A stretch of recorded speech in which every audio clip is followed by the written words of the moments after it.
출애굽기 4장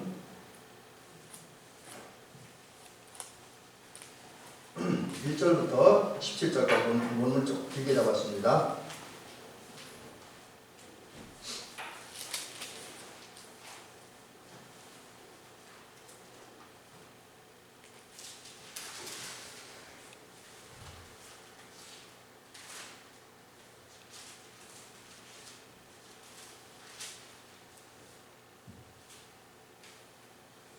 봉독을 해드리겠습니다. 구약성경 제 성경으로 145면이 되겠습니다.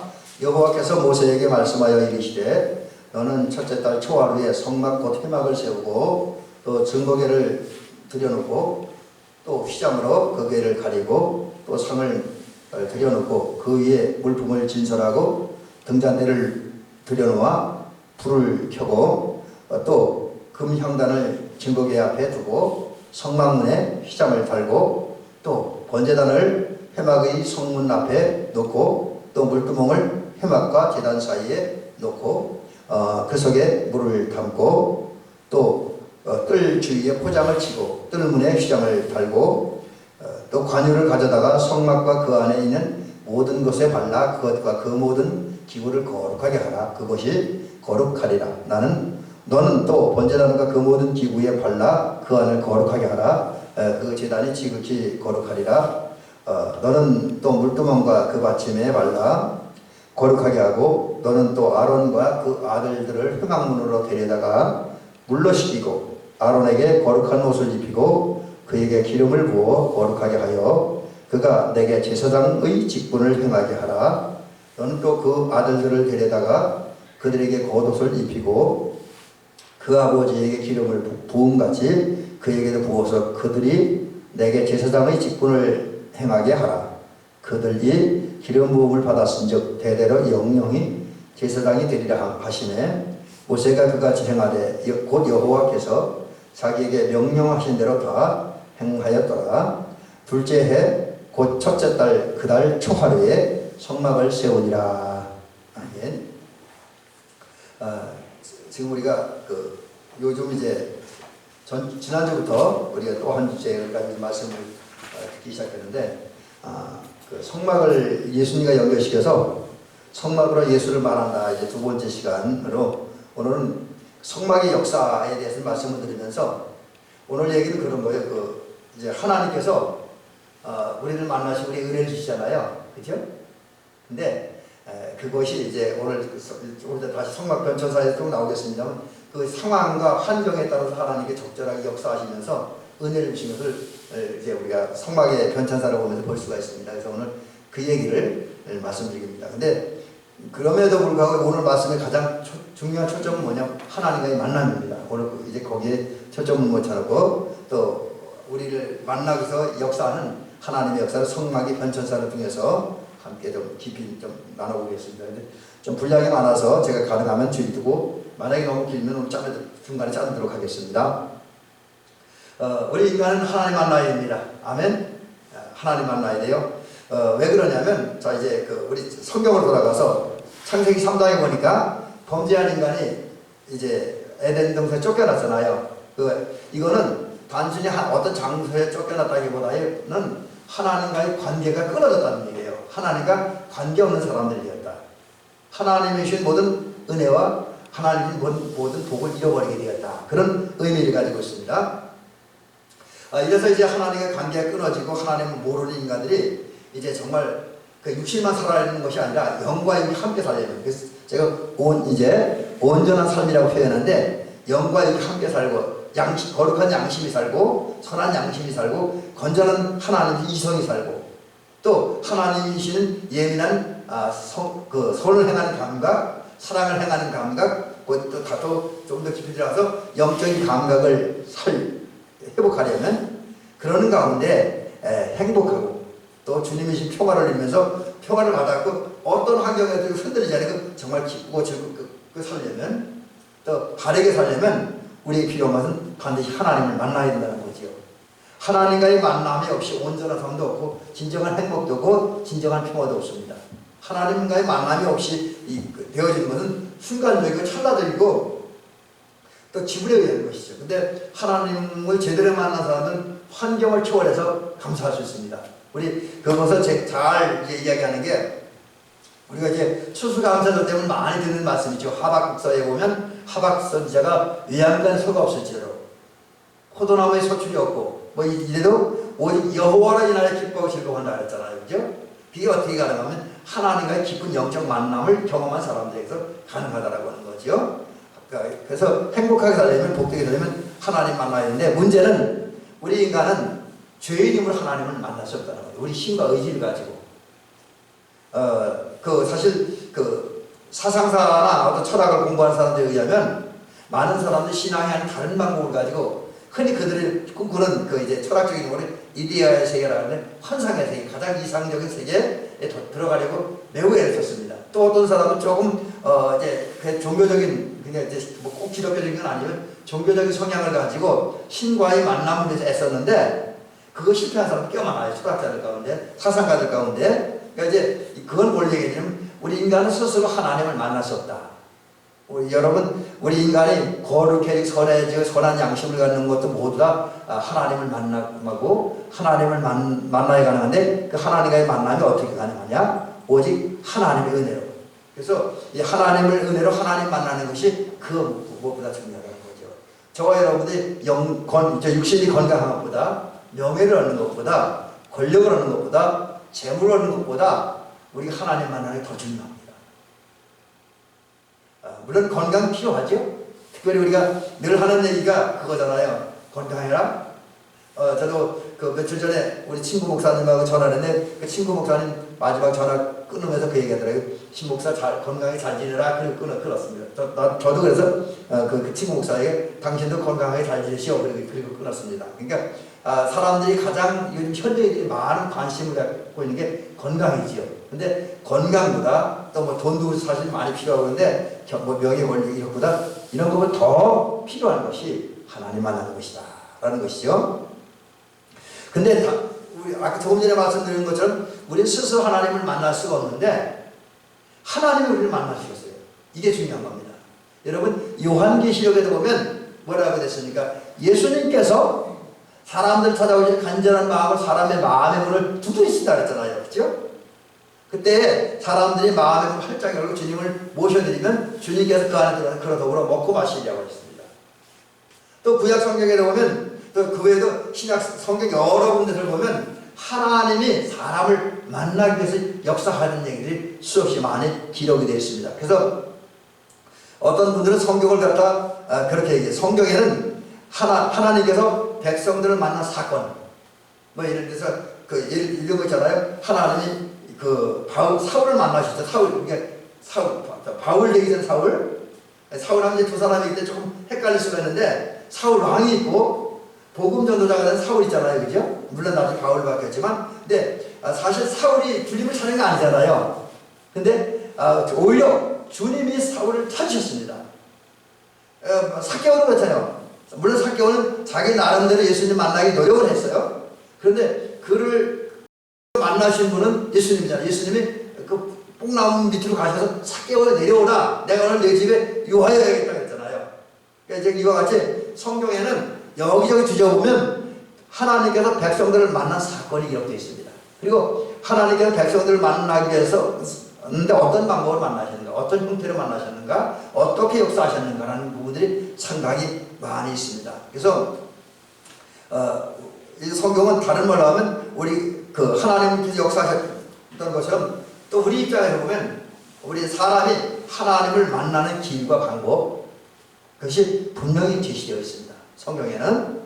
그래서 성경은 하나님과 우리와의 만남의 역사를 기록한 책이다. 그리고 길을 제시해준 책이다라고 이야기할 수 있습니다. 근데 그러면 하나님께서 이제 우리를 만나기 위해서 역사하셨는데, 이제는 어떻게 어디서 역사하셨는가? 이것을 이제 성막 관련해서 그리고 교회와 관련해서 말씀드려보려고 합니다. 몇 가지를 이제 좀 말씀드리는데, 이거는 뭐 그렇게 긴 얘기는 안 해도 될 것 같아요. 우선 하나님께서 하나님의 사람들을 만나신 때가 있는데, 성전이 없이 하나님 만날 때가 있습니다. 성전 없을 때. 성막도 없고 성전도 교회도 없이 하나님 만나실 때가 있어요. 그때가 어느 때냐면 에덴 동산 시절. 여러분 창세기 1장인가 2장을 읽어보세요. 거기에 성막에 대한 이야기가 있습니까? 교회에 대한 얘기가 있습니까? 성전에 대한 얘기가 있습니까? 전혀 없잖아요. 에덴 동산에는 교회도 없었고 성전도 없었습니다. 성막도 없었습니다. 거기는 뭐 이렇게 하나님 만나기 특정한 장소가 있었던 건 아닙니다. 그러나 그렇다고 해서 하나님에 관계없었느냐? 오히려 하나님은 에덴 동산의 인간을, 물론 그때 인간이 아니라 아담과 하와밖에 없었지만 아담과 하와를 만났습니다.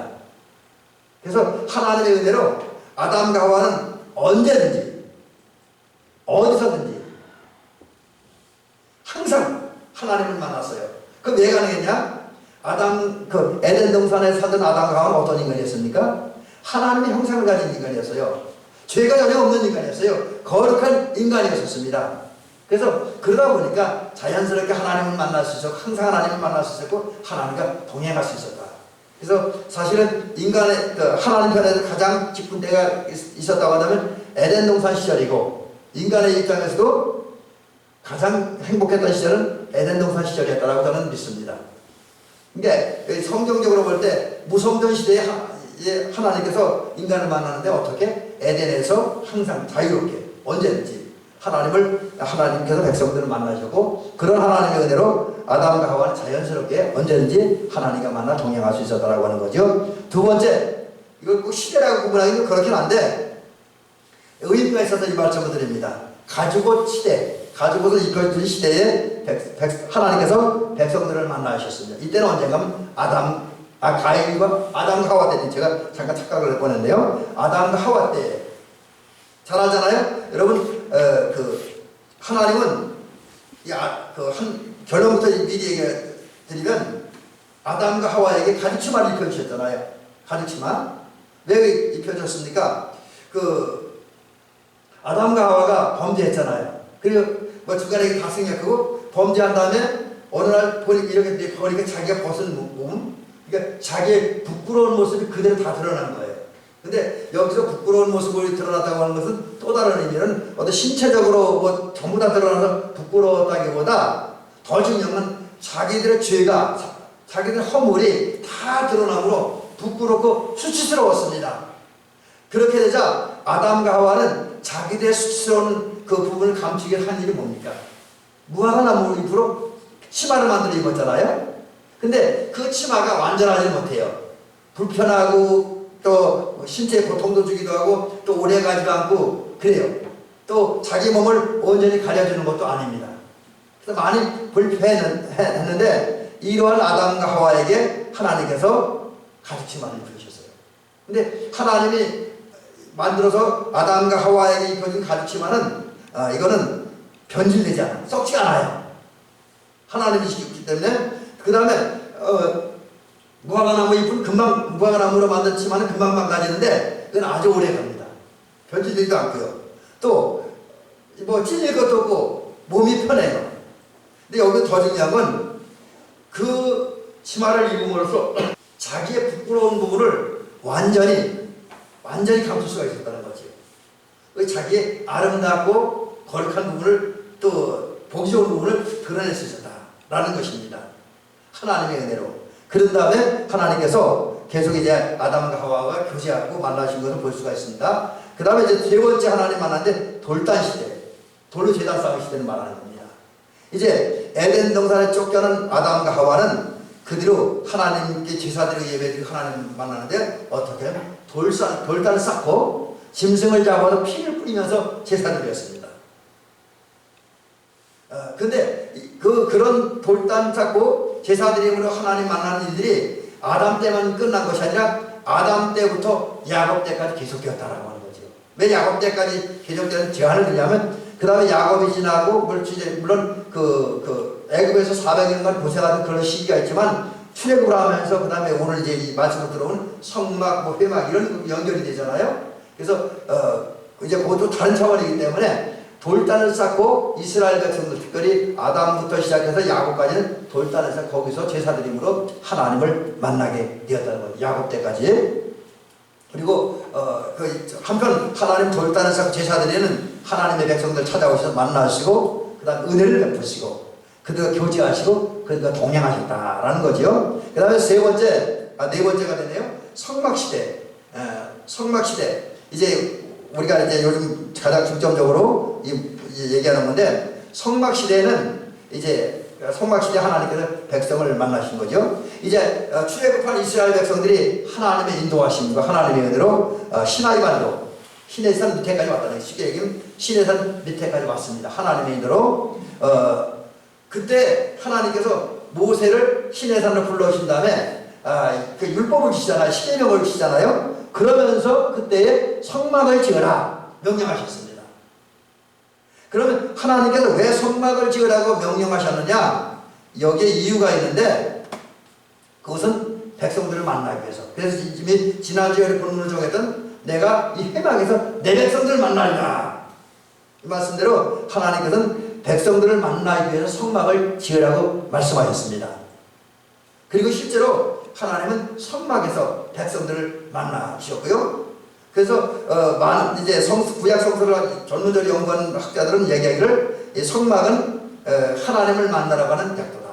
성도들이 하나님을 만나는 길과 방법이 잘 제시되어 있기 때문에 하나님을 만나라고 하는 약도다, 이렇게 이제 그 과정들은 조금 이제 성막 안으로 들어가면서 본격적으로 말씀을 드립니다. 그 다음에 이제 성막 시대가 지나고 장막 시대가 옵니다. 이제 이스라엘 백성들이 40년 동안 광야 생활을 마치고 요단강을 건넜습니다. 드디어 가나안 땅에 들어갔습니다. 가나안 땅에 들어가는 그들이 한 일은 뭐냐면, 그래도 하나님의 은혜를 아는 사람들이기 때문에 제단을 세웁니다. 하나님 앞에 예배드리고 하나님을 만난 제단을 채우는데, 어떤 곳에 세우냐면 가능하면 사람이 많이 모이지 않는 것, 그리고 무덤이 없는 것. 이것 한마디로 좀 그래도 지형적으로 깨끗하고 경건한 것을 찾았다고 하는 것이죠. 그런 곳에서 장막을 세우는데, 이 장막이라는 말은 뭐냐면 이 텐트라고 해요. 텐트. 그래서 장막 시대는 다른 말은 텐트로 된 성전에서 하나님께 예배를 드렸다라는 것이죠. 그리고 반면에 하나님 텐트로 된 하나님의 제단에서 백성들을 만나셨습니다. 그런데 구약 성경을 좀 깊이 읽어보면 하나님은 112년 동안 장막에서 이스라엘 백성들을 만나셨어요. 당시 선택한 백성들을 만나셨습니다. 그래서 그 다음에 또 이제 성전 시대가 오잖아요. 그 다음에 이제 이스라엘이 가나안 땅에 들어갔고요. 그 다음에 쭉 역사 그런 다음에 왕국이 세워졌잖아요. 근데 그 왕국이 세워지기 전에 있었던 일이 뭐냐면, 그 성막 안에는 이제 나중에 더 자세히 드리겠지만, 성막 안에는 가장 중요한 성물이 있었는데, 성막 기구가 있어요. 그게 뭐냐면, 여기 이제 그림에 작게 그려놨지만 법궤가 있습니다. 법궤. 근데 이 법궤는 뭘 상징하냐면 하나님이 임하여서 계시고 역사하는 것을 상징해요. 그래서 대제사장이 1년에 한 번 법궤가 있는 지성소에 들어와서 속죄제를 드리면 백성들 죄가 사함받는 은총이 있었습니다. 근데 이 법궤는 함부로 건들 수가 없죠, 이 인간이. 어쨌든 이 법궤가 있었는데, 이게 문제가 생긴 게 뭐냐면, 그 엘리 제사장 때에 블레셋과 이스라엘이 싸움을 하게 되는데, 그 엘리 제사장의 두 아들 홈리와 비누아스가 이거 성경에 보면 불량자라고 돼 있어요. 근데 그 불량자가 아버지의 허락도 없이 싸움에 나갈 때에 법궤를 가지고 나갔다가 블레셋 빼앗겼어요. 근데 블레셋 사람들은 이 법궤를 빼앗아 갔지만 그들 나라에 오래 둘 수가 없었습니다. 여러 가지 재앙이 일어나니까. 그래서 이제 돌려보냅니다. 그래서 이제 결국은 몇 가지 과정이 거치지만 최종적으로 이제 다윗성에 들어오기 전까지 기럇 여아림이라고 하는 여아림이라는 마을을 갖고 거기에 사는 아비나답의 집에서 약 20년 동안 법궤가 머무르게 됩니다.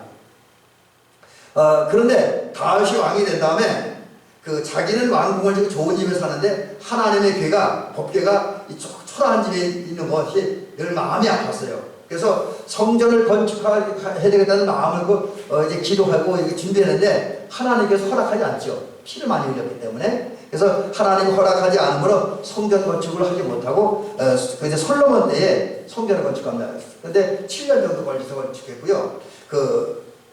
그리고 이제 성전을 건축한 다음에 저기 기럇여아림에 있던 이제 법궤를 모셔다가 성전의 지성소에 모십니다.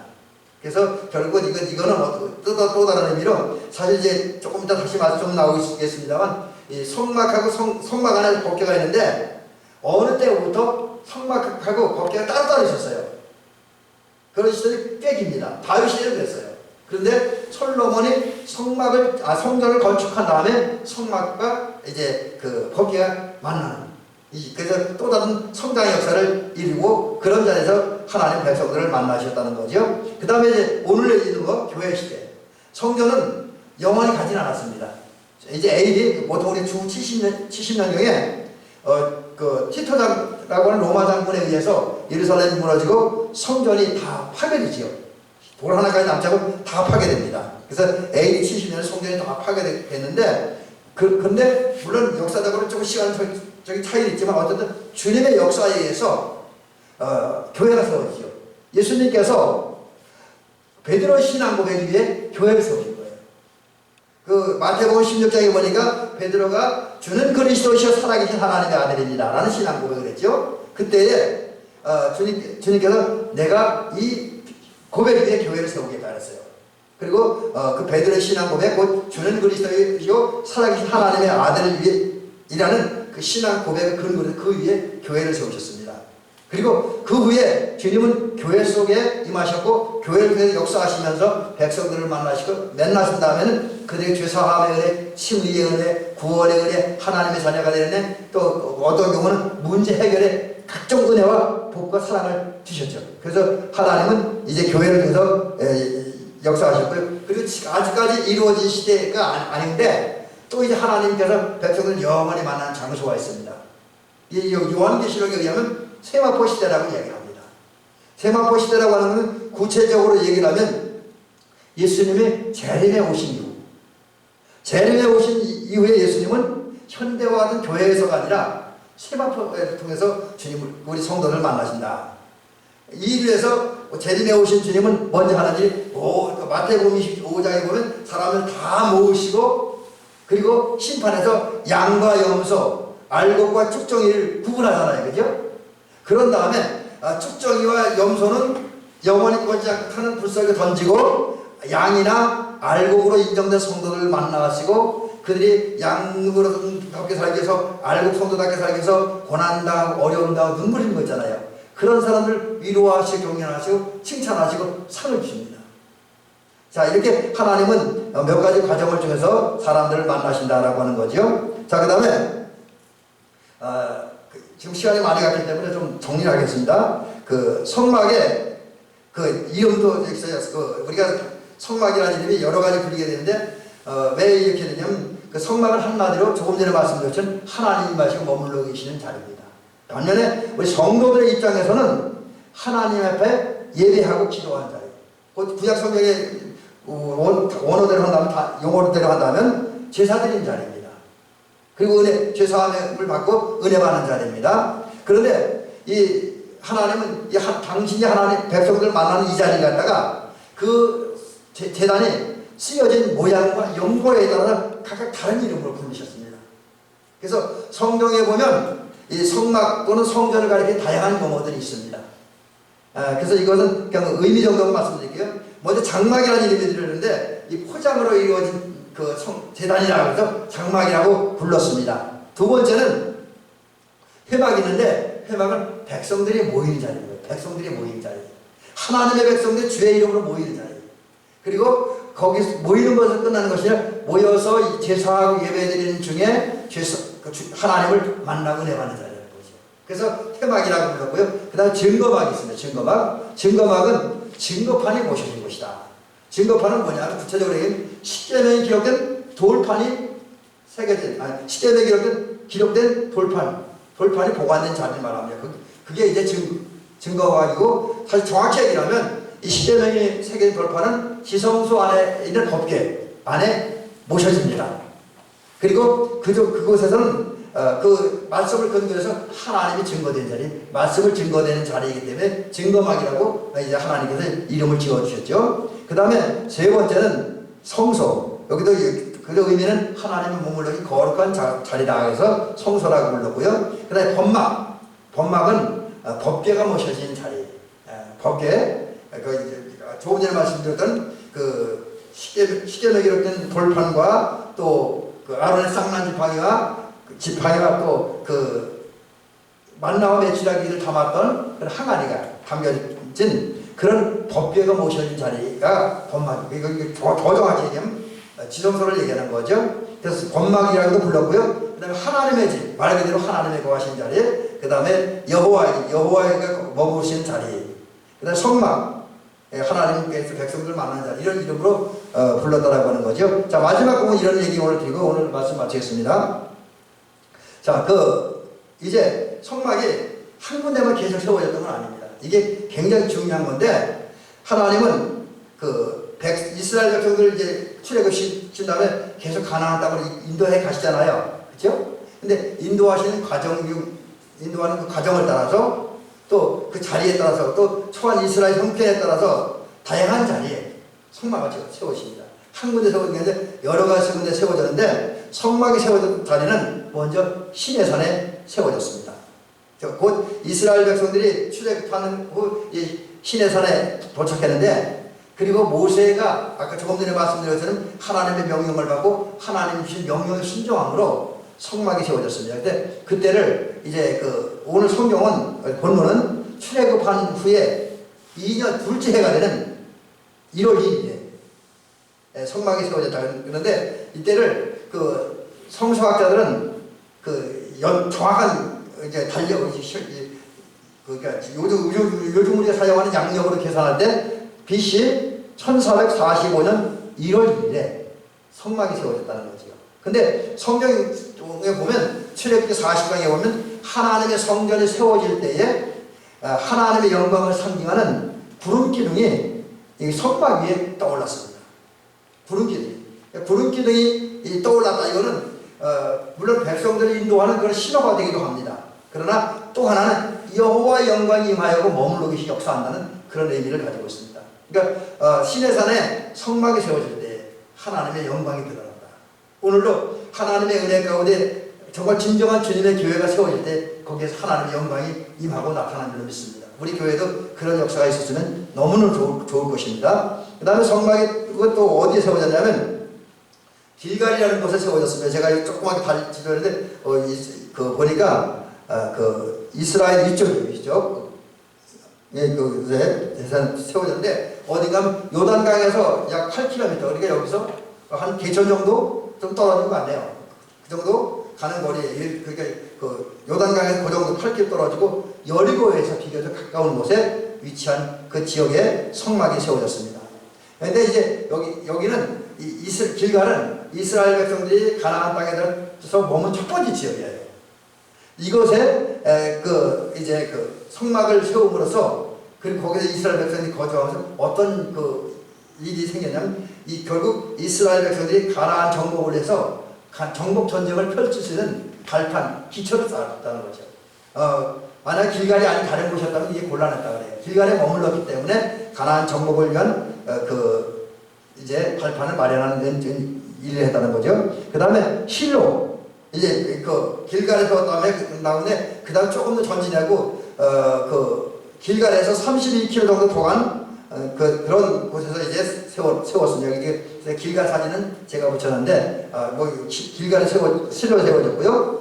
그 다음에 큰 중요한 의미는 없는 것 같아요. 그 다음에 노비라는 곳에 세워졌는데 여기는 사실은 성경을 봐도 어떻게 세워졌는지, 어떤 경로로 노베 성막이 세워졌는지는 기록되어져 있지 않습니다. 그러나 중요한 게 있습니다. 여기에 다윗이 왕이 되기 전에 사울의 밑에 있을 때 이 노비라고 하는 곳으로 제사를 갔었습니다. 제사 지려 갔었고요. 또 이때 성경에 보면 다윗이 혼자 갔습니다. 그래서 여러 가지 이제 제사장 아히멜렉하고 이런저런 대화를 하는데, 대화를 하던 중에 다윗이 칼을 좀 달라고 그래요.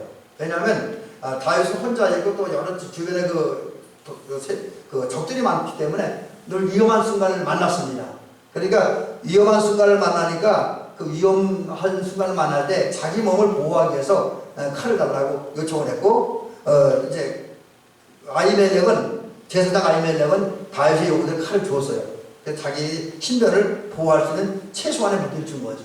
한편 다윗은 사울 왕의 핍박을 피해서 한동안 이 노비라고 하는 것을 숨어 지내게 됐어요. 근데 여기까지 큰 문제가 있는데 이것이 나중에 이제 사울에게 알려져 사울 왕이 화가 나니까 이곳에 와서 아주 못된 짓을 했어요. 그래서 여러 가지 일을 하는 가운데 특별히 사울 왕이 노에서 일하는 제사장 85명을 죽이는 이런 일이 있습니다. 그러나 어쨌든 그 다윗이 이곳을 갔다고 하는 것은 성막이 세워졌기 때문에 그것을 제사하러 갔다라고 하는 거죠. 그 다음에 지부원에도 이제 선당이 세워졌습니다. 이건 사울 왕이 죽은 다음에 다윗에 의해서 세워졌습니다. 근데 문제는 이때는 성막과 법궤가 따로따로 있었어요. 성막과 법궤가 다른 지역에 있었다라는 거죠. 그러니까 실제로 원래 성막 안에 법궤가 있어야 되는데 많은 순간 이스라엘 역사 속에 많은 순간 법궤와 성막이 떨어졌어요. 지금도 이스라엘 사람들이 가장 아쉬워하고 안타까워하는 것이 현대는 말입니다. 다른 건 다 회복되어 있는데 법궤는 없어요. 그러니까 아쉬워하는데 그렇다고 이스라엘 사람은 지금 법궤를 다시 만들려고 하지는 않습니다. 왜? 그건 하나님의 명령에 의한 거니까. 그 다음에 이제 성막은 예루살렘에 세워졌습니다. 다윗에 의해서. 근데 여기도 이제 우리가 잘 보면 기란이와 아림의 아비나답의 집에서 이제 한 20년 보존됐다 그러잖아요. 근데 처음에 물론 그 전에 한 번 또 사건이 있죠. 처음에 법궤를 모셔오려고 하는데 실패를 하죠. 왜냐하면 이제 다윗이 잘 준비했고 법궤를 이제 마차에다 실었고 모시고 오는데 소가 틀리니까 우사라고 하는 사람이 법궤를 잡았어요. 자기는 법궤 안 넘어지게 하려고. 근데 그게 하나님의 영역을 침범한 것이 아니라 하나님이 진노하심으로 우사가 즉살했죠. 그때 이제 다윗이 화도 났고 불안하기도 하니까 이걸 오베데돔의 집으로 옮겨가게 했고 거기서 석 달 동안 있었는데 그 집에 복이 임했어요. 그러다 다시 이제 다윗이 잘 준비해서 오베데돔의 집에서 예루살렘으로 법궤를 모셔옵니다. 그 다음에 이제 성전이 세워졌죠. 예루살렘에 7년 공사로 법궤와 함께 모셨다는 거죠. 자, 이제 다 끝났네요. 하나도 인간 다 끝났네. 이렇게 우리가 이 역사를 보면, 제가 이 역사를 보면 쭉 정리한 게 뭐냐면 하나님의 성막이 한 군데 세워지지 않고 이스라엘 백성들이 이동하는 경로를 따라서 이스라엘 백성들이 처한 환경에 따라서 적절하게 적절한 장소에 세워지면서 그 자리에서 하나님을 만났다. 그래서 오늘 말씀의 가장 핵심적인 것은 하나님은 역사적인 상황에 따라 적절한 지역에 적절한 형태로 성막을 채워지면서 성막을 통해서 하나님 백성들을 만나고 그런 후에 죄를 사하는 은총을 주셨고 하나님의 백성을 인정하시고 그 후에 하나님의 백성들이 살아가는데 도우셨다라고 하는 거죠. 저는 이 말씀 드리면서 이러한 결론을 좀 내려고 이런 당부를 여러분에게 드려보고자 합니다. 무슨 당부를 드리려고 하냐면 여러분 결국 이스라엘 백성이 성막의 변천 과정을 통해서 이제 온전한 성전을 세울 수가 있었던 거죠. 그리고 또 그것보다 더 중요한 성막을 통해서 하나님께 적적 가까이 나가요. 처음에는 이제 문을 열고 번제를 드리고 또 물두멍에서 손을 씻고 그리고 성소에 들어가서 이제 분향하고 또 대제사장이 지성소에 들어가서 대속죄제를 드림으로 하나님을 만나고 죄를 용서받고 하나님의 백성으로 인정을 받습니다. 이와 같이 살아가는 저와 여러분들은 이제 이 성막을 통해서 깨닫는 대로 점점점 우리가 하나님께 깊이 가까이 나가고 그 결과 하나님 만나고 그 하나님 깊이 만나면서 여러분들이 좀 더 깊은 영적 세계에서 하나님의 깊은 은혜와 사랑을 받아들이며 행복하게 하나님 나라 백성들께 살아가는 우리가 되시기를 주의 이름으로 축원합니다.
하겠습니다.